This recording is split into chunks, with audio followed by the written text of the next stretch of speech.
ফুলন দেবী ভারতের উত্তরপ্রদেশের কানপুরের বেহমাই গ্রাম।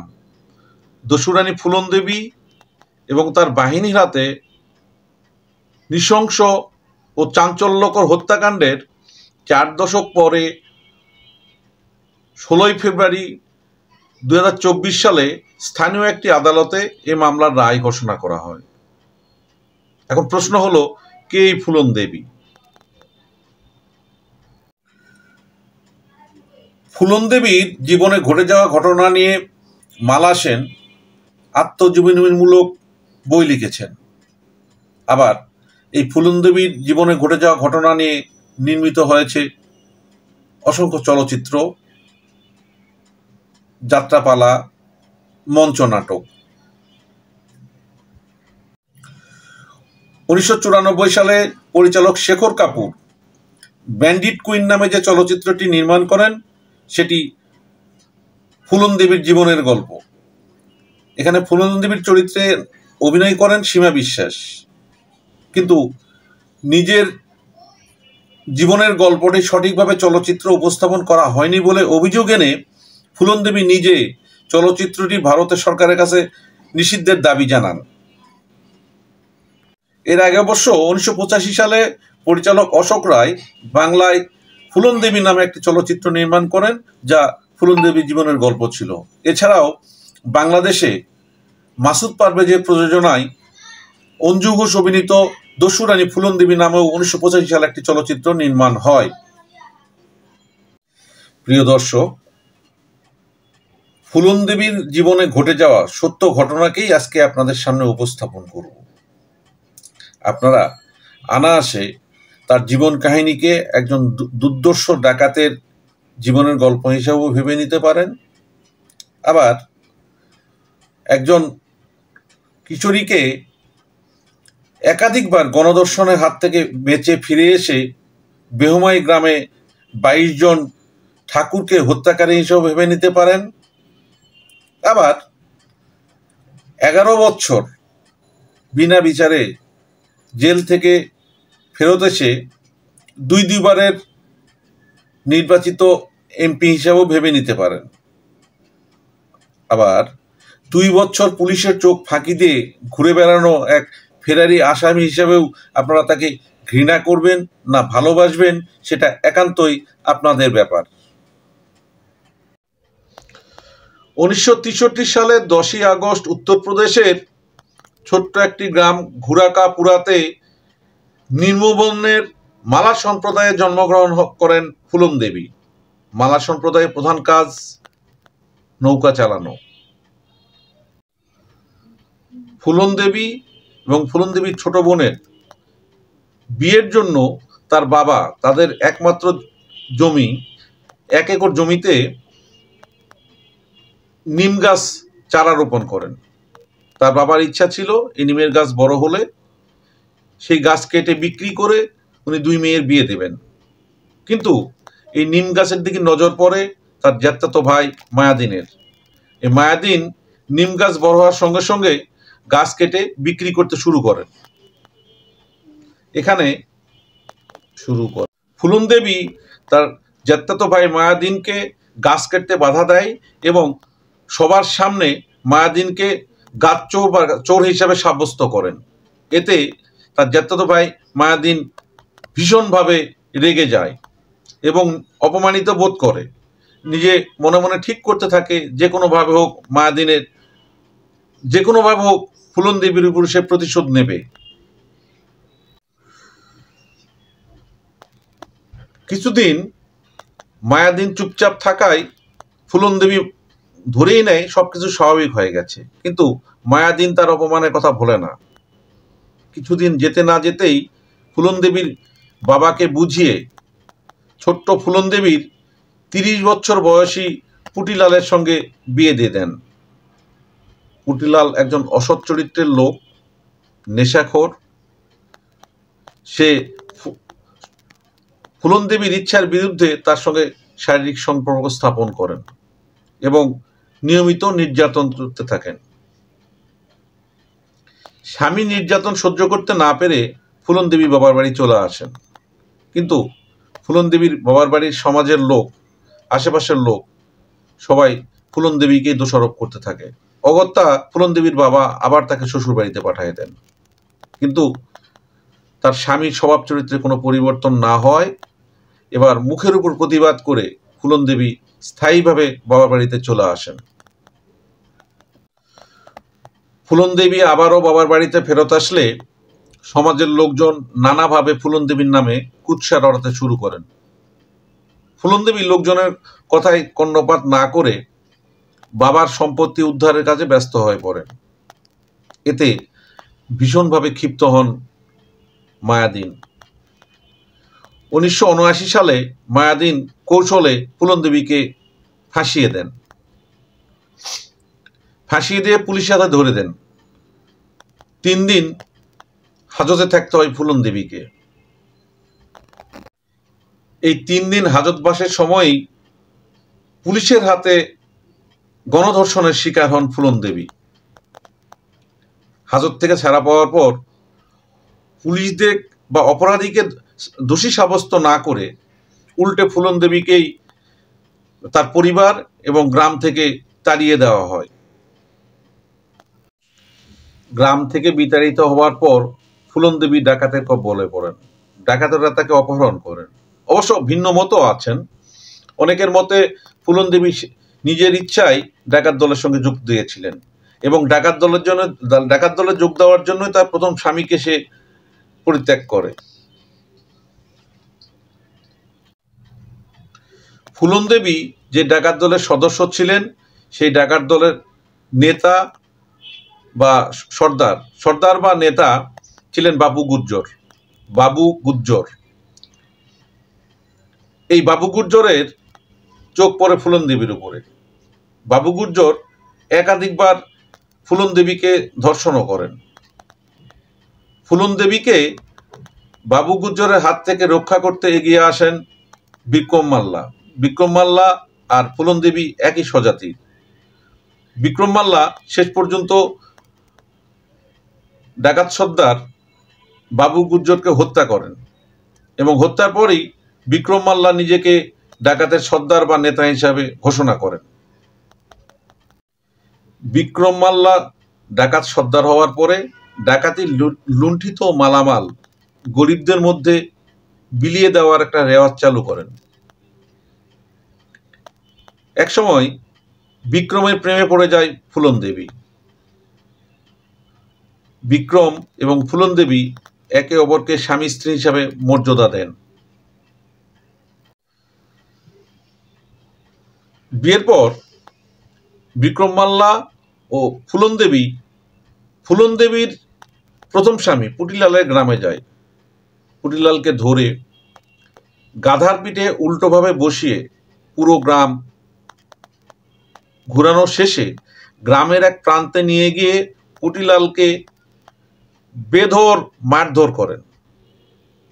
মারধর শেষে পুটিলালকে একটা হুঁশিয়ারি দিয়ে বলেন, এখন থেকে আর কোনোদিন কোনো বয়স্ক পুরুষ অল্প বয়সী কিশোরীকে যেন বিয়ে করতে না পারেন। প্রমাণস্বরূপ আদমরা পুটিলালের কাছে একটি চিঠিও রেখে যান।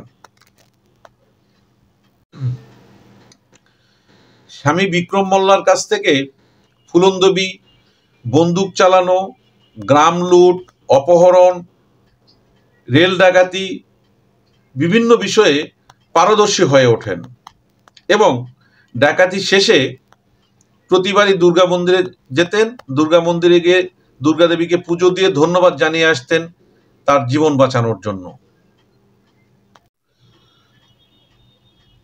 প্রকৃতপক্ষে বিক্রম মাল্লার ডাকাত দলের প্রধান ছিলেন শ্রীরাম। শ্রীরাম জাতিগতভাবে ঠাকুর, মানে ব্রাহ্মণ। সেই সময় ব্রাহ্মণ এবং মাল্লাদের মধ্যে জাতিগত সমস্যা এতটাই বেশি ছিল যে এক জায়গায় মানে পাশাপাশি কোনো পানির পাত্র বা একসঙ্গে কারো ছোঁয়াও লাগতে দিত না।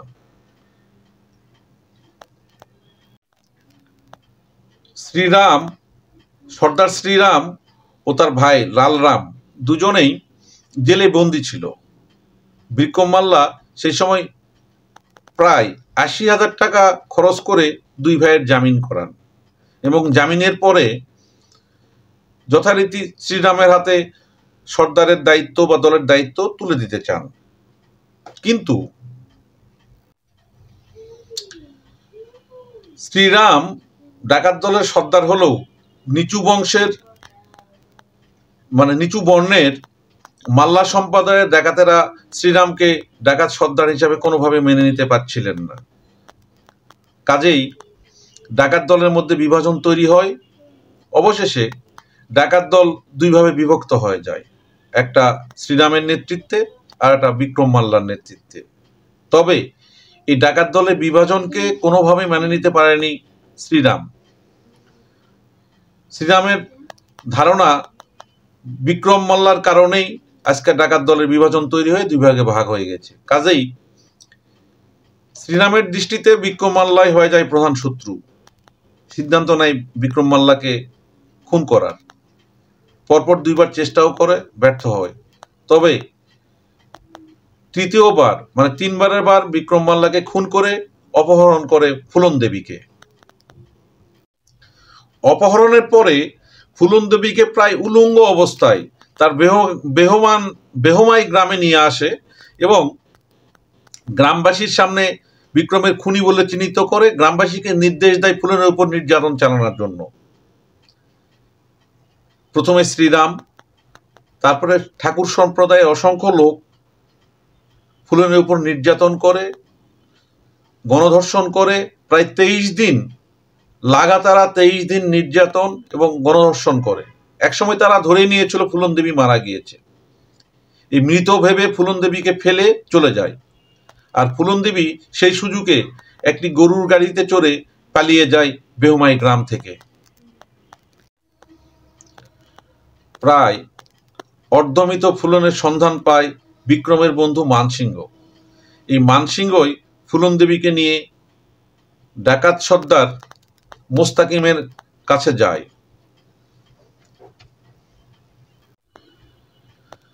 বাবা মুস্তাকিমের সাহায্যে মানসিংহ এবং ফুলন দেবী গঠন করে নতুন একটি ডাকাত দল। নির্যাতিত হবার প্রায় ১৭ মাস পরে ১৯৮১ সালের ১৪ই ফেব্রুয়ারি ফুলন জানতে পারে তার নির্যাতনকারী শ্রীরাম ও লালরাম দুজনেই এক বিয়ে বাড়িতে উপস্থিত হবেন। শ্রীরাম ও লালরাম দুজনকে হত্যার উদ্দেশ্যেই বিয়ে বাড়িতে আক্রমণ করে ফুলন দেবী ও তার দল।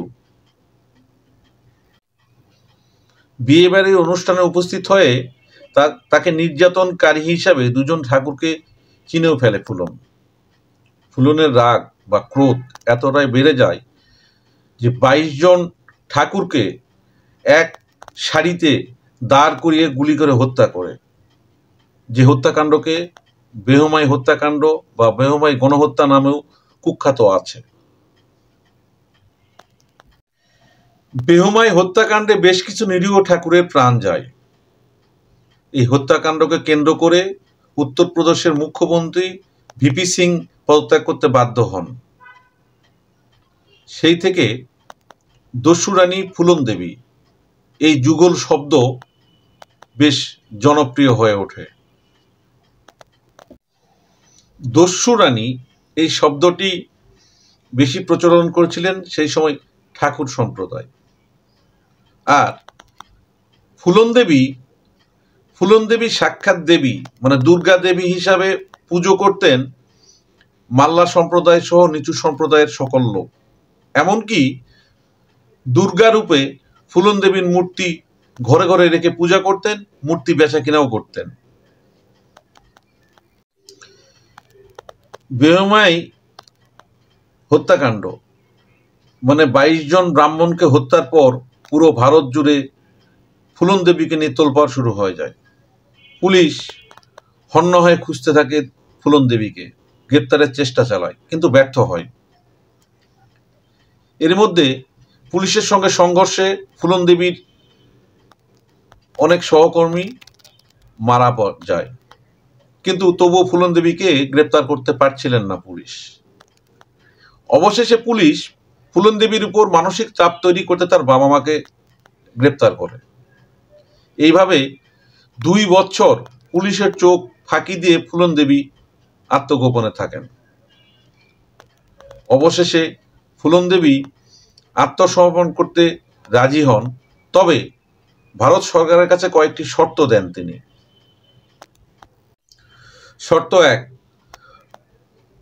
ফুলন ও তার সঙ্গীরা মধ্যপ্রদেশে আত্মসমর্পণ করবেন, তাদের কোনোভাবেই বিচারের জন্য উত্তরপ্রদেশে নেওয়া যাবে না। শর্ত 2, তাদেরকে ফাঁসি দেওয়া যাবে না এবং 8 বছরের বেশি কারাবাস হবে না। শর্ত 3, ফুলনের জ্যাঠাতো ভাই মায়াদিন যে তার বাবার জমি দখল করেছিল তা তার বাবা মার কাছে ফেরত দিতে হবে। শর্ত 4, ফুলনের বাবা মাকে মধ্যপ্রদেশে পাঠিয়ে দিতে হবে। শর্ত 5, ফুলনের ভাইকে সরকারি চাকরি দিতে হবে। তৎকালীন ভারত সরকার ফুলনের প্রায় সবকটি দাবি মেনে নিয়েছিল। সরকার ফুলনের শর্তে রাজি হওয়ায় প্রায় 2 বছর ফেরার থাকার পরে 1983 সালে ফেব্রুয়ারি মাসে 800 দর্শকের সামনে ফুলন আত্মসমর্পণ করেন। আত্মসমর্পণের সময় ফুলনের পরনে খাকি পোশাক, গায়ে লাল চাদর এবং মাথায় ছিল লাল কাপড়। এই লাল কাপড়কে বেহুমাই গ্রামে সে যে নির্যাতিত হয়েছিল, ধর্ষিত হয়েছিল, তার প্রতীক হিসাবে মাথায় বেঁধেছিলেন।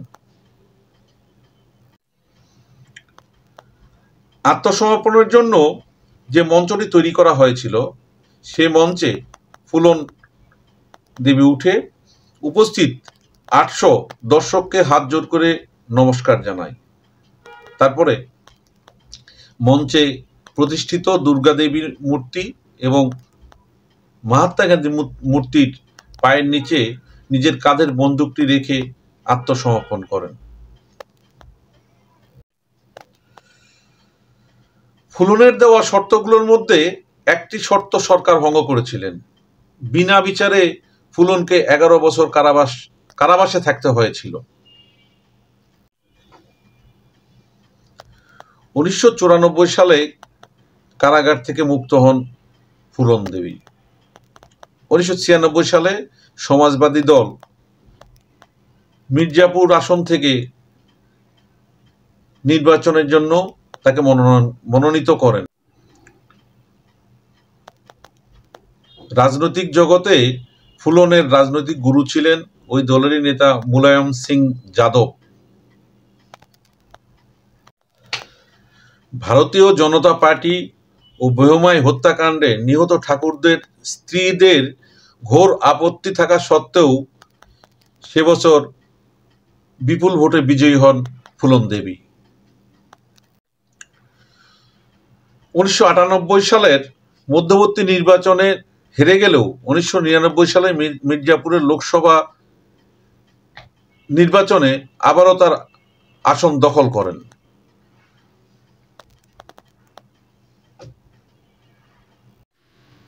এক সময়ের দুর্দান্ত প্রতাপশালী দস্যুরানী মধ্যপ্রদেশের জঙ্গল ছেড়ে অশোকা রোডে চকচকে নতুন বাড়িতে গড়ে তোলেন তার নতুন ঠিকানা।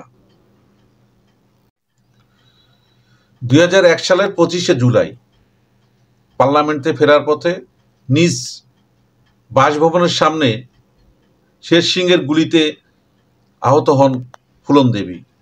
দ্রুত তাকে নেওয়া হয় হাসপাতালে, কিন্তু হাসপাতালে কর্তব্যরত ডাক্তার মৃত ঘোষণা করে ফুলন দেবীকে। শেষ হয় ফুলন দেবীর জীবনের অধ্যায়।